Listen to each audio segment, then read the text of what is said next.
கடமையான தொழுகைக்கு பிறகு மன் சப்பஹல்லாஹ ஃபீ துப்ரி குல்லி ஸலாத்தின் ஸலாஸன் வ ஸலாஸீன் வ ஹமிதல்லாஹ ஸலாஸன் வ ஸலாஸீன் வ கப்பரல்லாஹ ஸலாஸன் வ ஸலாஸீன்.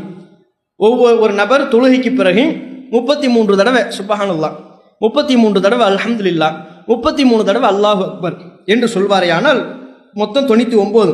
வ கால தமாமல் மிஆ, 100வது நம்பரை பூர்த்தி செய்யக்கூடிய விதமாக நம்ம முன்னால் சொன்னோம்ல, லா இலாஹ இல்லல்லாஹு வஹ்தஹு லா ஷரீக லஹு லஹுல் முல்க் வ லஹுல் ஹம்து வ ஹுவ அலா குல்லி ஷைஇன் கதீர். முன்பு சொன்ன அந்த வார்த்தையை 100வது முறையாக சொல்லிவிடுவாரேயானால் நபிகள் நாயகம் சொல்றாங்க, குஃபிரத் ஹதாயாஹு, அவருடைய தவறுகள் எல்லாம் மன்னிக்கப்படுகின்றது.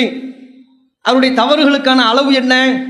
வ இன் கானத் மிஸ்ல ஜபதில் பஹர், அது கடலின் நுரையளவுக்கு அவருடைய பாவங்கள் இருந்தாலும் சரி, கடல் நுரையளவுக்கு அவருடைய பாவங்கள் இருந்தாலும் சரி, இந்த சுப்ஹானல்லாஹ் 33, அல்ஹம்துலில்லாஹ் 33, அல்லாஹு அக்பர் 33, 100வது முறையாக லா இலாஹ இல்லல்லாஹு வஹ்தஹு என்று துவங்கக்கூடிய பிரார்த்தனை அதை நாம் சொல்வோமேயானால் கடல் நுரையளவுக்கு நம்முடைய தவறுகள் இருந்தாலும் மன்னிக்கப்படுகிறது.